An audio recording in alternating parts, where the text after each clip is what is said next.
Hi guys, in today's video we are going to be talking about some parody animes who are not to be taken seriously, just for fun. At number 1 we have Kill Me Baby. Sonia may look like a regular high school girl, but in truth she is a deadly assassin who keeps to herself. Despite many warnings not to get involved with her, Yasuna decides that she is her friend. Even if it means getting her arms broken or ending up in a headlock every time, she surprises the young hitman, and just to make matters worse, a ninja girl, Agiri, an associate of Sanya's, also attending the same school, with Sanya resorting to violence at every turn, Agiri parading her various techniques at every turn. Yasuna's school life is about to get even more hectic, that is, if she can manage to survive. At number 3 we have Hoozuki school headedness. Hell is a bureaucracy and business is running smoother than ever thanks to the demonic efficiency of Hoozuki.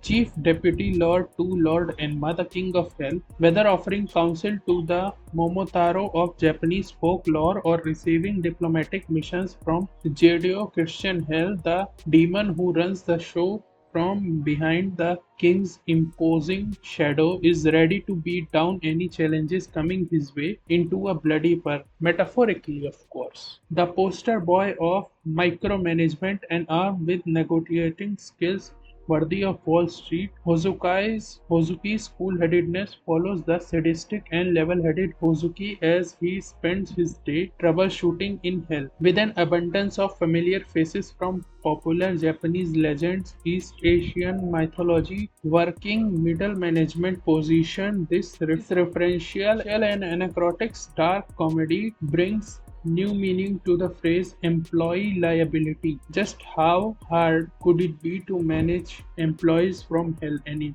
At number 4 we have Henjin no Salad Bowl. Private detective Sasuke Kaburaya is simply trying to make ends meet with Sara de Odin, an imperial princess from another world sprawled through a portal right on top of him, unaware that she is an anomaly in the magicless world. Sara uses powerful spells in public, causing a commotion and forcing Sasuke to take her back home with him. With the help of the internet, manga, and modern Japanese conveniences, Sara grows accustomed to living in Japan, becoming Sasuke's assistant in the process. Meanwhile, Livia de Udis, Sara's personal knight, also comes through the portal but lands in a different location. There, she meets a homeless man who rapidly accepts her unique background and odd tendencies. Despite her situation, Livia quickly adapts and settles into the homeless lifestyle, a far cry from the noble positions she used to hold. While Sarah and Livia may be living different lives, their positive and ambitious attitude leaves a lasting impact on the people around them as they experience both the good and the bad of Japan. At number 5 we have Cuticle Tantei Inaba. In a world where half human half animal chimera live and work alongside normal people, there are sure to be few bad apples in the bunch. Unfortunately, half human criminals means non-human clues that often leave the police system. That is where lone wolf detective Hiroshi Inaba comes in. He is literally part wolf and has the amazing ability to extract critical information just by examining or tasting a sample of somebody's hair. Of course, that ability has also resulted in Inaba having a little bit of a hair fetish, but that does not seem to be a problem for his two assistants. Well, at least the cross-dressing one is not complaining much, and it is nothing compared to the strange taste Inaba's nemesis, the omnivorous and half-goat crime boss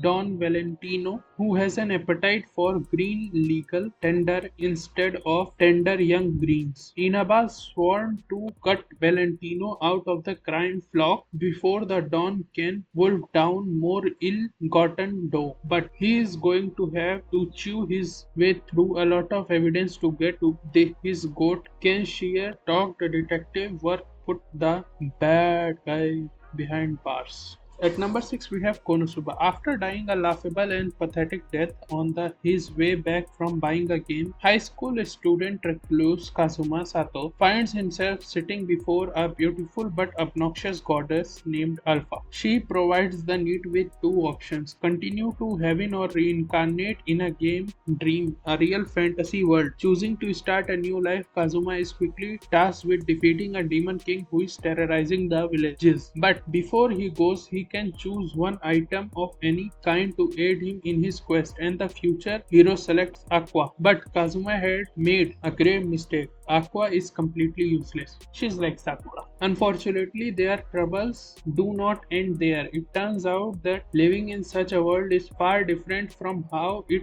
plays out in games. Instead of growing on a thrilling adventure, the duo must first work to pay off their living expense. Indeed, their misfortune has only just begun. At number 10, we are ending this with Sayonara Zetsubou Sensei. Nozomu Itoshiki is a high school teacher so pessimistic that even the smallest of misfortune can send him into a pit of raging despair. Some of these catastrophes even lead to suicidal attempts. Sayonara Zetsubou Sensei is a satirical slice of life comedy set in modern day Japan, covering various aspects of Japanese life and culture through Nozomu and his interactions with his student, Kiri Komori, recluse who refuses to leave the school, Abiru Kobushi, an enigma who frequently arrives to the class with severe and mysterious injury, the hyper-optimistic Kafuka Fura,